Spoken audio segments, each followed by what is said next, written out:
This is Nancy and Andy from Yankton Thrive, and thank you for joining us with another session of Coffee with the Candidates. We have Sarah Sarda with us here today, who is running for District 18 Senate seat.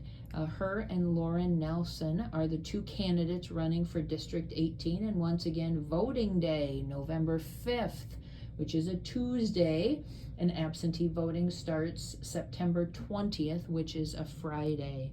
Sarah, thank you very much for joining us here today. All right, well, thank you for having me. So can you please introduce yourself to the viewing audience? Sure. I'm Sarah Sarda. I've been living in Yankton for over 20 years.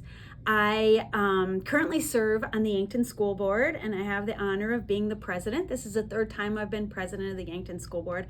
I think I'm on my 12th year on the school board, a position that I wasn't sure I necessarily would enjoy as much as I do. And it's become a real passion project in the sense of learning everything that's going on. So anyway, I've been doing that for the last 10 years. I've been semi-retired for about the last 7 years, not necessarily of my own doing, but I had a health issue. But during that time, I really had a great opportunity where I was able to stay at home and take care of my granddaughter full time, and also my mother, who was elderly. And so I had a great deal. I had this unique opportunity that I just got to take care of my family for the last couple of years. So this really offers me a little bit of a new chapter of trying this. My husband Dave, I've been married for 33 years. He's actually a Yankton graduate, was a local. We moved away for a little while, but then came back. He works at Mesaba at a local manufacturing, but he has been involved in Yankton area manufacturing for many, many years beyond that. So he has a little different perspective on things because he's an engineer. You might recognize his name. He serves on the city commission too. He was on it for I think over 12 years, and then took a little time off and really missed it and really wanted to be a part of the decisions. He has a great deal of respect for what's happening in our city and the city staff, and just great deal of respect, and kind of wanted to be back in the conversation. So for two not extremely political people, we hold two offices in town for politics. So but we both enjoy it. We love getting to know what's going on in the community, and just a lot of our family and friends are involved, just as involved as we are. So it's just a great thing to get back to. So we have 3 children. Our oldest is Sam, and he's currently a full-time student, non-traditional student at USD, and we are thrilled that he is going back to school. I think he will stay local. He has our only granddaughter, Sunshine, who has just started kindergarten, and so really the light of our lives. We have our other son, Lucas. He is 25, and he works part-time at Casey, and you'll probably hear me talking a little bit about Lucas throughout this, because he's really, when he was 3 years old, he was diagnosed with autism, and when you do have that, it changes your life. It changes your view. You think about things differently, and it's one of the reasons why I've become pretty active in our community and our state level. And then we have our daughter, Anna, who is a full-time student at Augustana.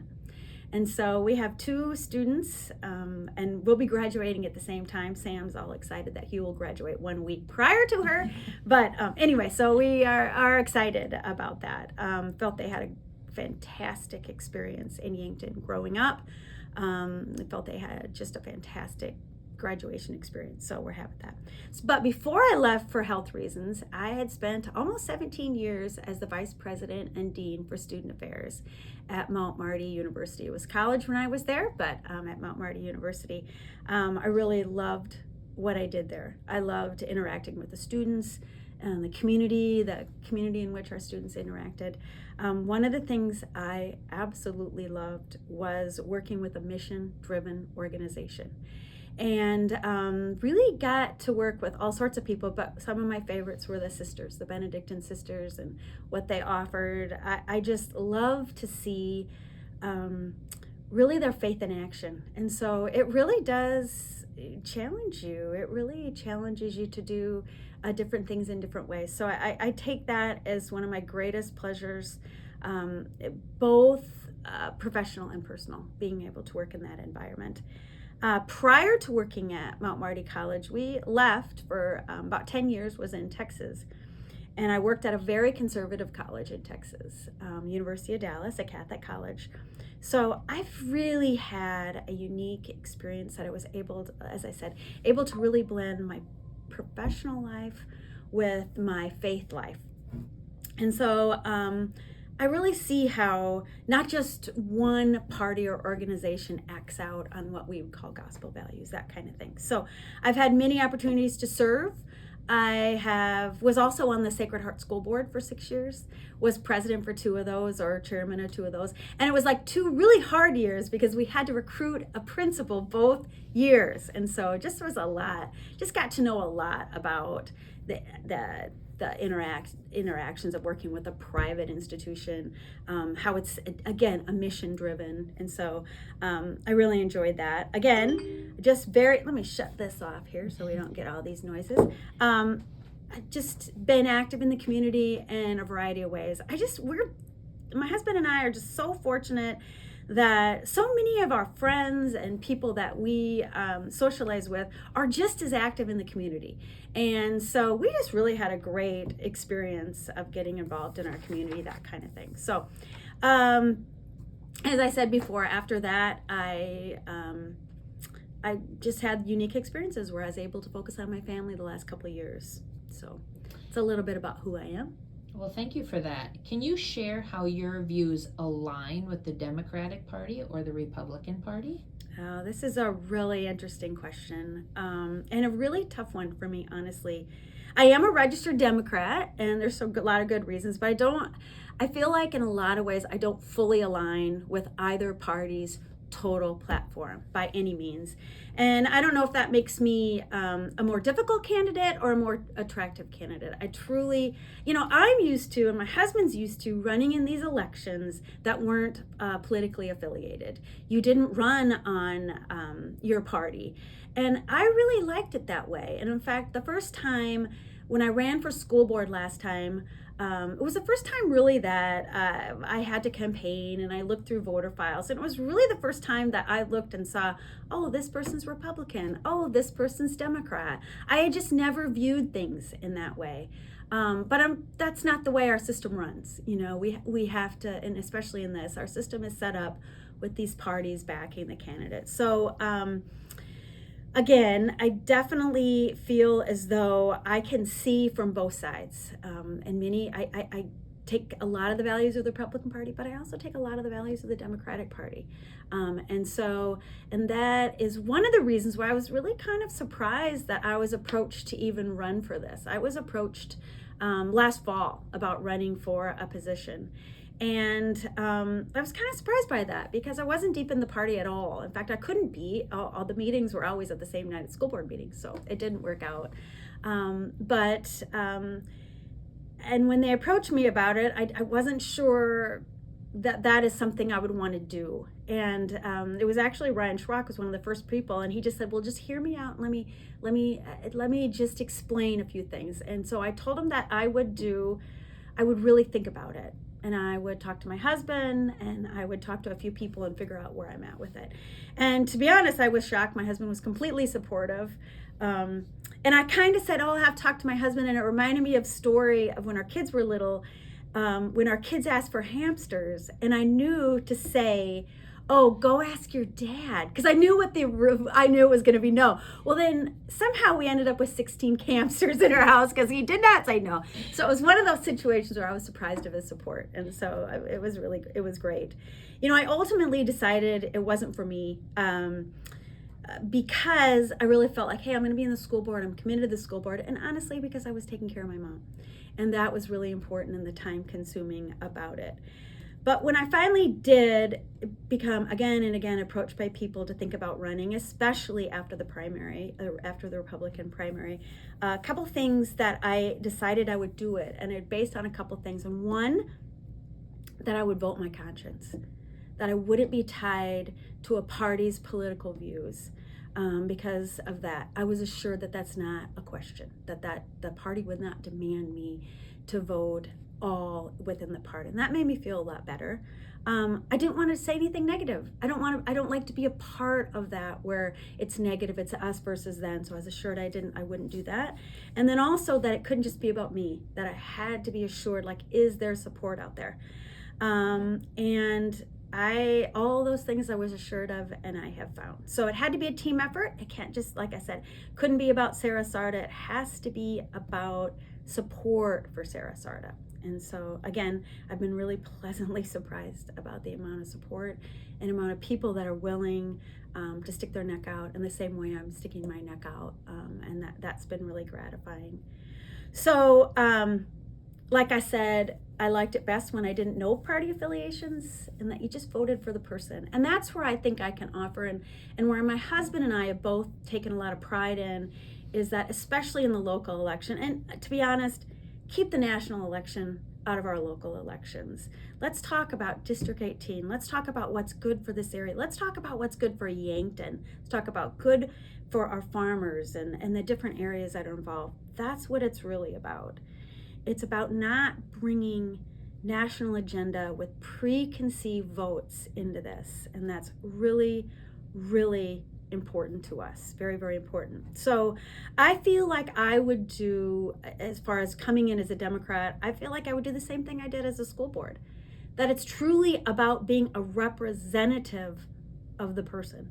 It's not coming in with already aligned to certain aspects of the party or whatever. So that's really important to me. I think one of the reasons why I honestly think that a lot of people were really afraid to even say they were Democrats, and because of the environment. And I mean, I just was reading an article about the state fair and how the different parties were treated at the state fair. And I was really pleased to hear that a lot of that's gone. And there wasn't as much, but a lot of people didn't want to come out and say things for kind of fear of retaliation or whatever. And I'm pleased to say that's I think that is getting better. And so I'd like for people to be proud of what they believe in, and I'm proud for what they stand in. So I definitely saw that. And then I would say again, I kind of mentioned this, one of the reasons why I do align with the Democratic Party is long ago when my son Lucas was diagnosed, that became very important to me to advocate for the issues that would affect his life and affect our family. And honestly, I felt like a lot of those issues fell more on the Democratic side, and that's why I did it. But like I said with my husband and I, if you look on our lawn when there's a local election, you will see Republicans, you will see independents, you will see Democrats that we support, because we support the people. And that's really, really important to us. So with South Dakota being a state that's funded primarily on property tax and sales tax, how do we continue to raise enough money for our state government to run effectively and create a prosperous environment for development? Oh, good question. A difficult one for sure, in the sense of, we all want the same thing, right? We all want to be able to work hard, have money in our pockets, and make the choices about where we spend our money. And that's really important. And I think that we need to do as much as we possibly can to promote the economic development. And really, honestly, totally in line with what Thrive is already doing. I mean, I just think Yankton's so fortunate that we're not recreating what this means all the time. We have these systems in place already for economic development and tourism and business and helping our businesses. So it's really important. I think I'm wondering if this question doesn't have a lot to do with some of the sales tax issues and the initiated measure, especially 28, that's talking about the sales tax. And this is a really hard issue, because just what I said before, we want more money in our pockets to be making the decision. And I do think that the food tax is a difficult one, because here we have a tax that does disproportionately hurt the people who are making less. But there's also a feeling about there as well how we make it fair, that kind of thing. I'm really torn on this issue, especially from someone that proposed to be a person that fights for vulnerable people. And oftentimes the vulnerable people are the one having the most difficulty with this issue. And so it sounds really good, right? Let's take the tax off grocery. And I think it's much more difficult. I know that Associated School Boards, SDEA have come against the measure, basically because it really puts a lot of the way we fund our private school at risk. We don't know. There's a lot of unknowns in it. But I also know that that decision was very, very difficult, because at the same level, we know that this repeal of the tax or whatever could really help a lot of the students who are struggling. And make no mistake about it, there are students in our district that are struggling and that are food insecure. Another reason why I'm proud of Yankton is that we just have these grassroots efforts to step up and try to do the right thing, whether it's through angel funds in the school system to pay for school lunch. Yankton is a school district that would never take away a lunch. Believe it or not, there are districts out there that after the child has been given the food, take away the tray because they have not paid for that food. We would never do that. We work around those things. You think about food for thought. Think about the SAC Pack program. I mean, so many things. We have an incredible school nutrition system in Yankton in the sense that they step up during the summers and make sure our students are eating and fed during those times. So there is a need. There's no question about it. We have students that are food insecure. So that's a really hard decision to make when you know it could benefit some of these students. But overall, I really think this is one of those issues that need to be dealt with at the legislative level with the legislators, because there is so many questions about how you would backfill those taxes. What's the fairest way of backfilling the taxes? There's no way realistically that we're probably going to get by with repealing that tax without it coming in another area. However, I do hope that the governor, Kristi Noem, is serious about this as she ran on her platform about doing it, because I do think there's a need out there and we need to focus on it. I don't know if that's the best way to go about it right now, but I really, again, struggle with the issue because I know that there are needs. But until we kind of have an idea about how we'd go about it, who's to say how those taxes will be backfilled, we are really putting some things at risk that we don't want to put any more at risk. And that's really important.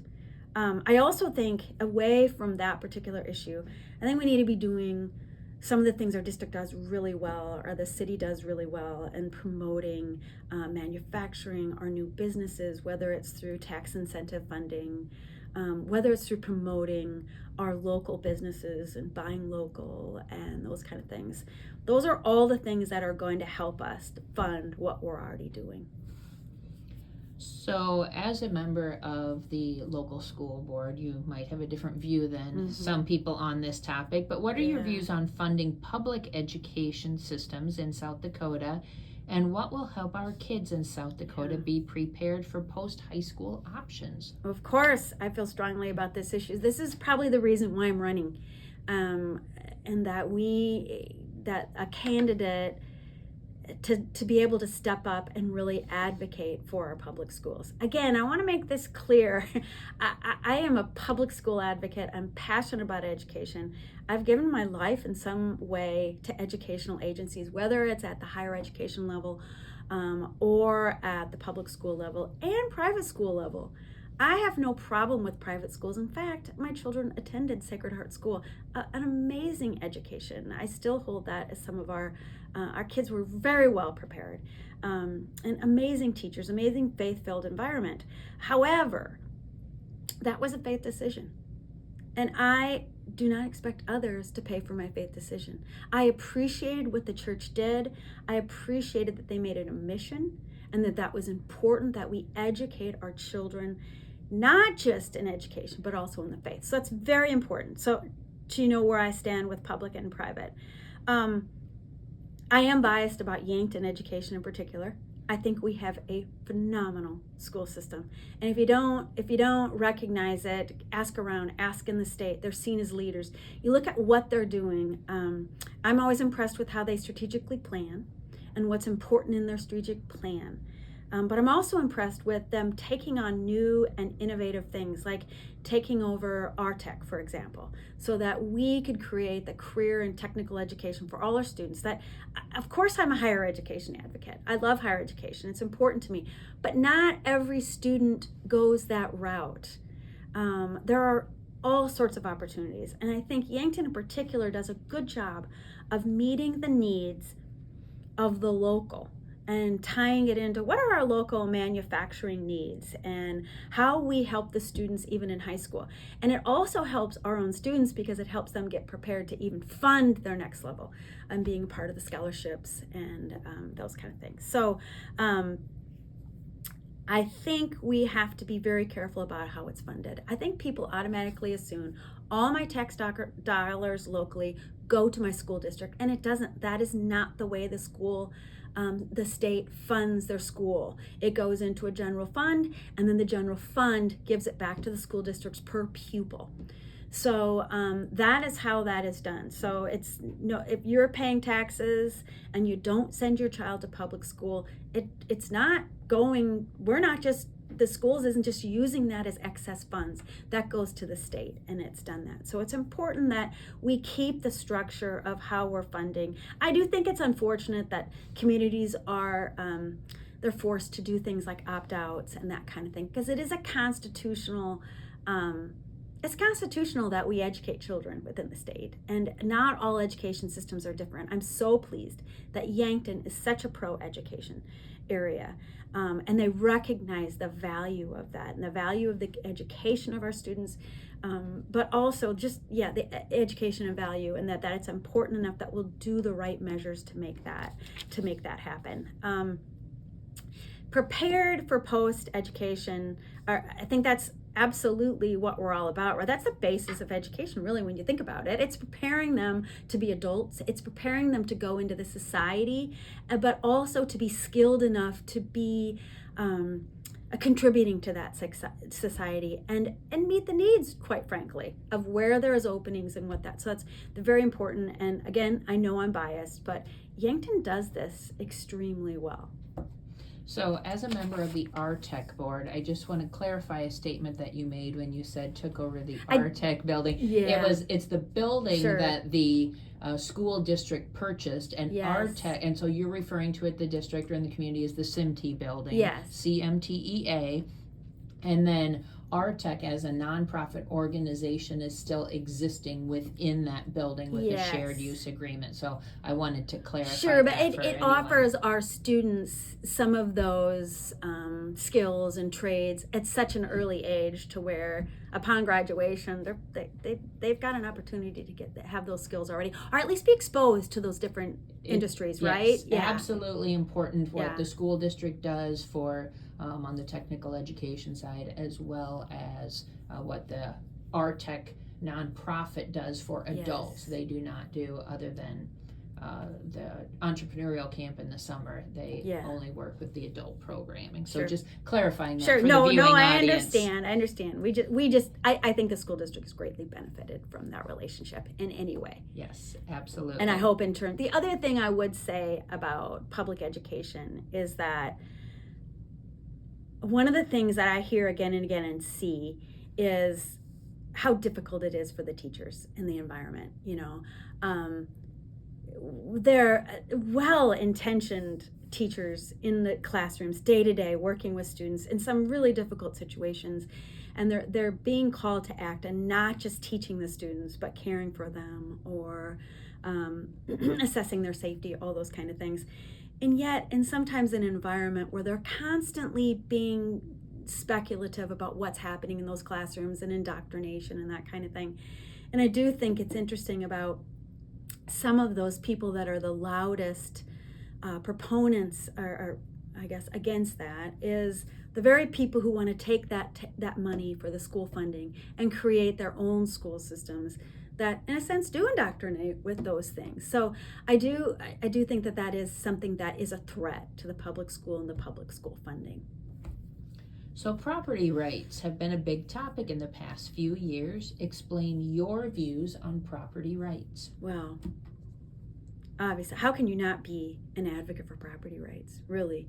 I mean, and isn't that kind of the basis of that we own land, or we own things, and that means that we get to choose what happens, or we get to choose our destiny on these certain things. So absolutely am in favor of property rights. I know where this question a little bit comes from, and I know it has a lot to do, and especially it became an issue within the primaries about the carbon pipeline coming, which I'd, interestingly enough, a couple things about that is, one, it never was going to come directly into our area, so it was really sort of a hypothetical issue of our area and property rights. I do think there was a little bit of, they're going to take our property rights away, people can come in, and that, it really wasn't the case in that sense. It's becoming a moot point, to be quite honest, because it is in the courts right now. Was sent up to the Supreme Court, and the Supreme Court really found that the way it was being presented as far as that pipeline and everything, that they weren't proving themselves to be a common carrier. And unless they're a common carrier, they don't have the rights to eminent domain, or they don't have a rights to come onto public or private property and do that. So really, this is not as big an issue as it seemingly has been made out to be in the past, because really this is one case. Let's let the courts decide. Let's figure out what's going on there.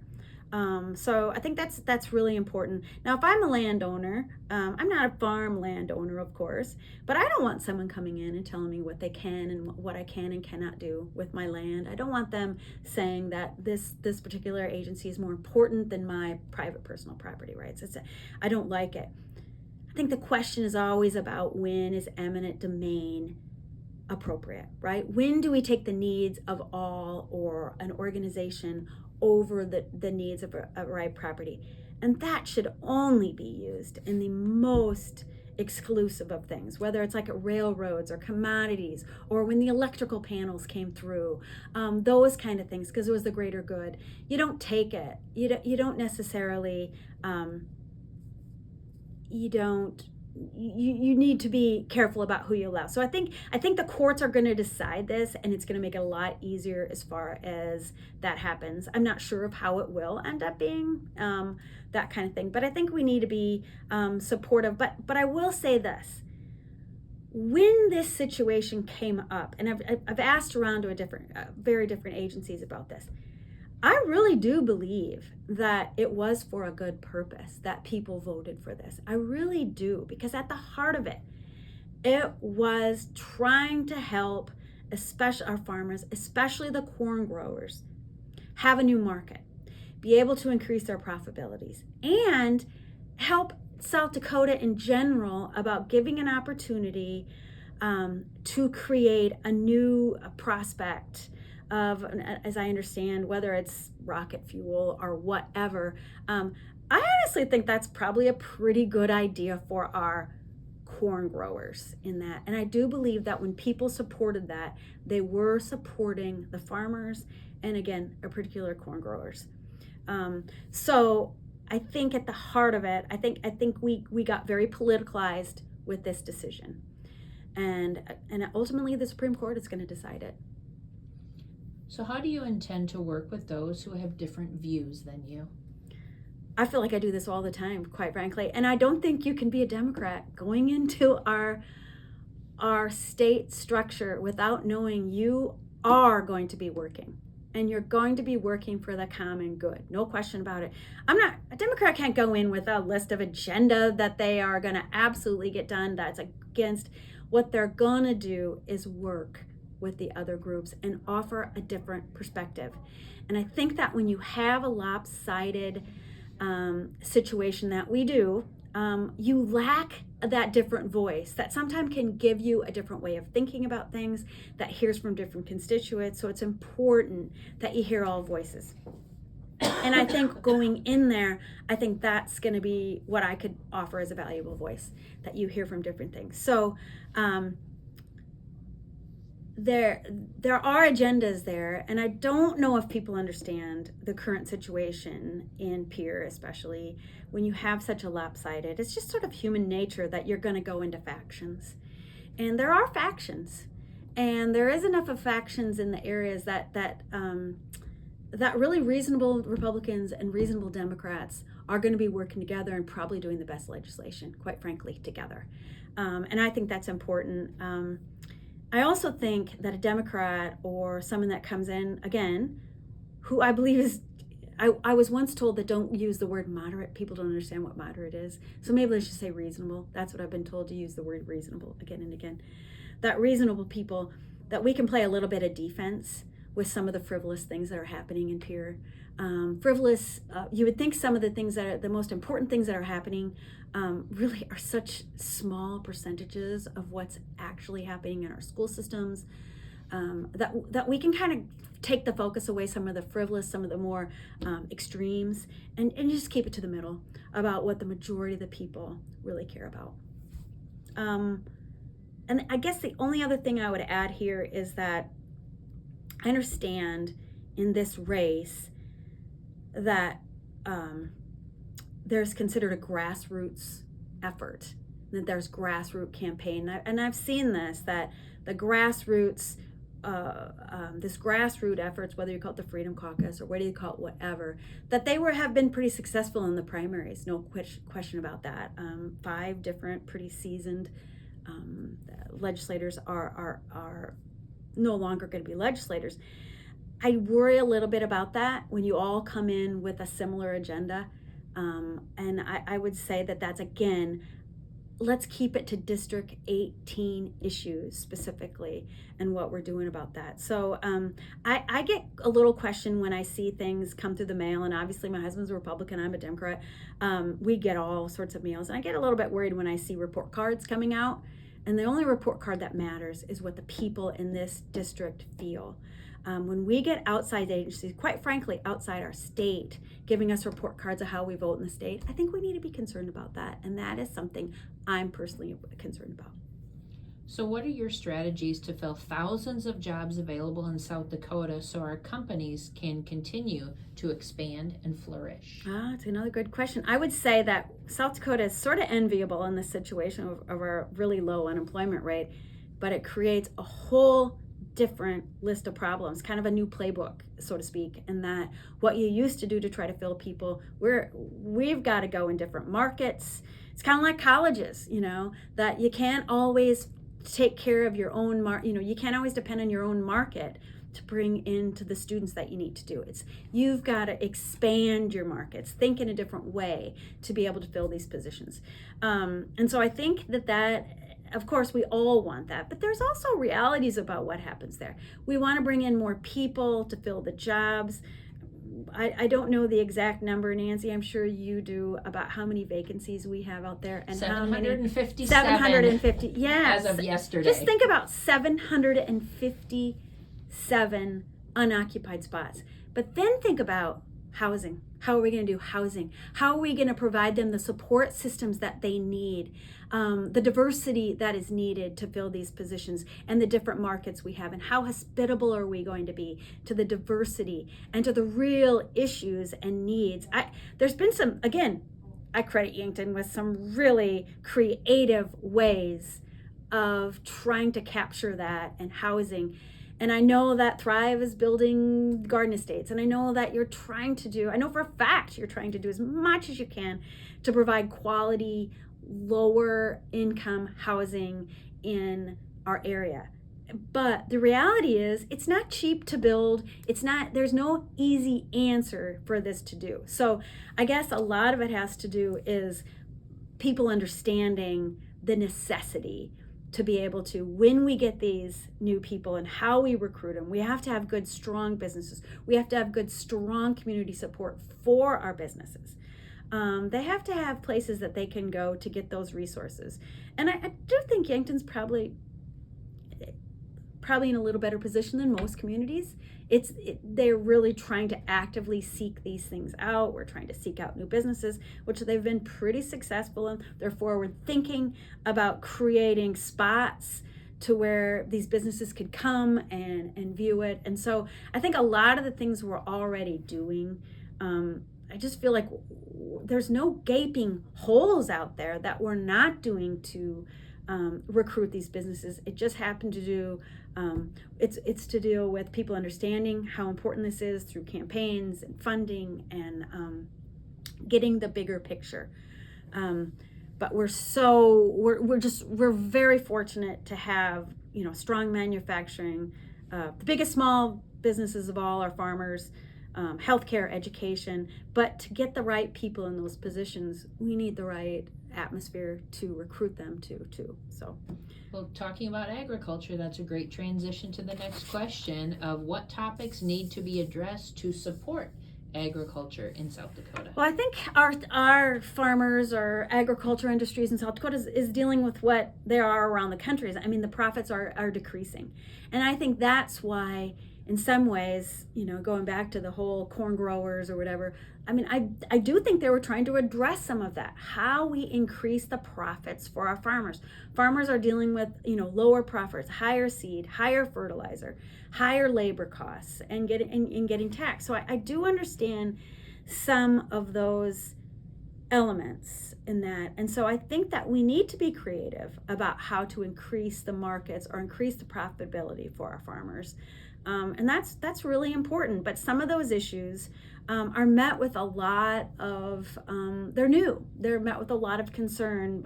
The Yankton's a great example of even talking about the idea of wind energy and packing our county commission meetings for that. And to be honest, that at the basis of it could be an economic environment, although it could drive our economy.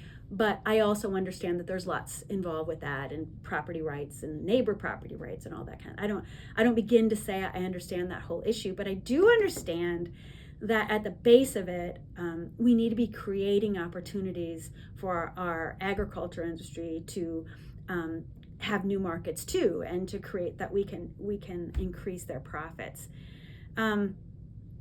So yeah, they since 2022, they have seen, profits decreasing. Like to see that kind of get back. I never grew up on a farm. Both my parents grew up on a farm. Kind of funny story. My grandmother forbid my father and his sisters to be farmers because she knew what a difficult life it is in her life that she had. And my daddy actually even went to SDSU, and he's an agricultural engineer, and I know that's what he always wanted to do with his life, to get back on the farm.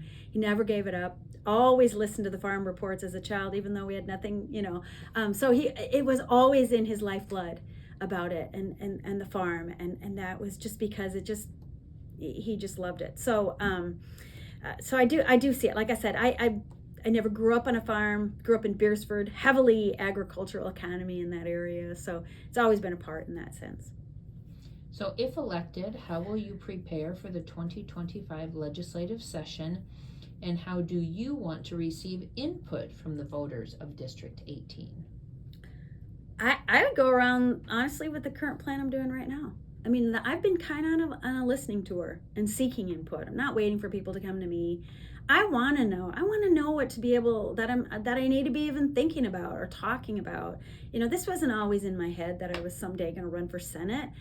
So I am getting up to speed on what I think are the most important issues in our district. And so I've had a chance to talk to bankers, lawyers, insurance, realtors, education, healthcare, just trying to talk to people about what are the greatest needs. And so that's been really helpful for me to kind of decide what I think is the best interest of 18. I want to hear from people. If I don't seek you out, I want you to seek me out. You're going to have access to emails and Facebook, and anyway, I welcome it. I really do, because I want to hear. And I think that is the experience that I hope you saw my leadership on the school board with, about listening, and that listening to everyone, not necessarily just always the most vocal, not just always one particular group, but there's a lot that goes beyond that people don't see, that you're listening, and people talking to you, and to know that, and to trying to make those decisions on the best information possible. So I do want to get input. I don't mind people contacting me personally. we're always a little bit surprised, my husband and I, about how few people really do contact you, and you're thinking, well, it's kind of a big deal. Why don't you contact me? But I'm luckily enough that I see people in the community or talk or whatever, so I'm happy to do that. I'm very open to being contacted or to hearing both sides. So why should the voters check the box by your name, which I have been corrected, it's actually filling in the oval, not checking the box. That is true. But by your name on the ballot. Well, alphabetically, I wonder if I'm just joking. Okay, so I'm not one it's new, right? That when you're running for an office, you're doing such things that are out of your comfort zone, right? Of speaking about yourself, selling yourself in a way that's not necessarily how I operate in everyday life. But thinking about it, talking to others, a couple of reasons why I do think that I would be a good candidate. One, and I've said this again and again, I don't have an agenda. I'm not walking in with a preconceived agenda. I'm walking in with the information that constituents are giving me and what's important to our area. So I think that has a lot to do with it. I think you have to be a little speculative. I was talking to a couple people in the party about that. Like, I don't know, this, do I have strong enough views on some of these things? And they said, I think you have to kind of worry about some of the people that come in with really strong views, because with listening, will they change? Or with information or data, will they change? And I can tell you, with listening and data and facts, everything should be able to change. Another thing, I'm a known quantity. I've already been a leader in your community. I've been an elected leader. I've given a strong commitment to it. I've been passionate about public education. And it's interesting because I'm a product of public education. My husband's a product of public education. But then I've started working in private education. We put our children in private education. But I'm still an advocate of public education, because if you're involved in something, you learn about it at a level that you need to be. It has to be something you truly believe in for you to carry it out. So I have been a proven person there.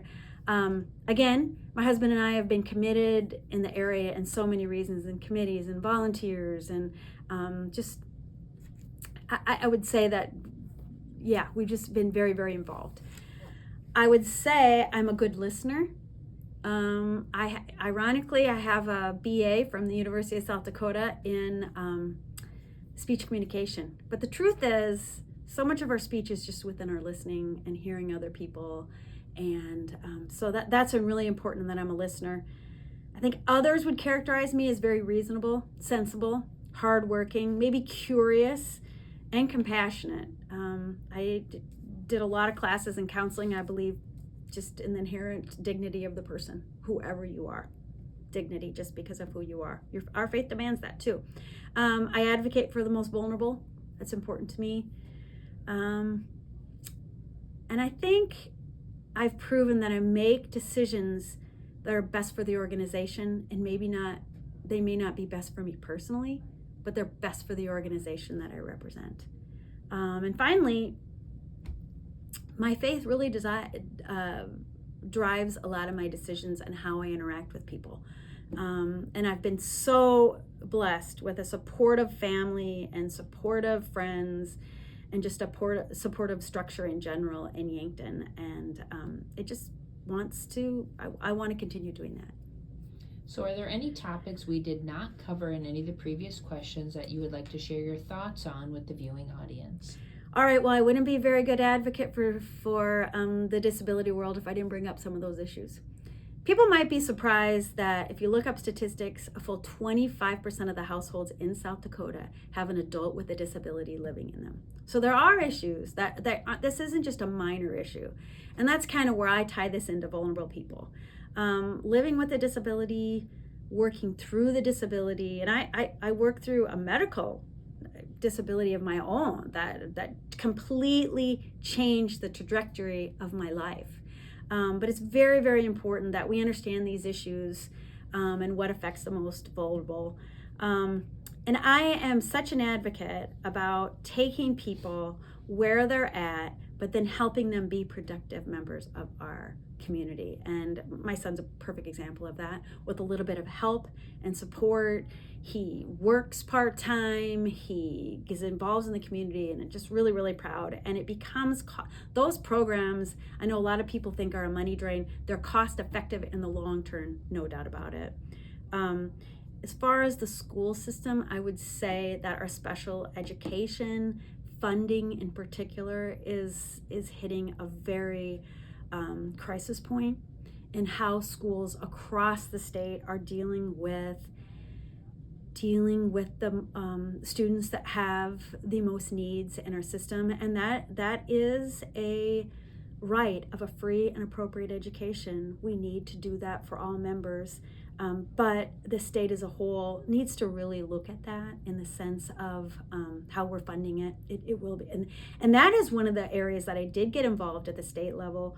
Was appointed by Governor Noem, Governor Dugard, to sit on some of these legislative summer councils on special ed, developmental disability communities. So I do have some experience at the state level working with that and working through some of the government in bipartisan situations. I do think we need to focus on maintaining our level of healthcare in the area and our education. Those kind of things, those are very, very important issues. Well, Sarah, thank you very much for joining us here with Coffee with the Candidates today. And once again, Election Day is November 5th. All right. Thank you very much.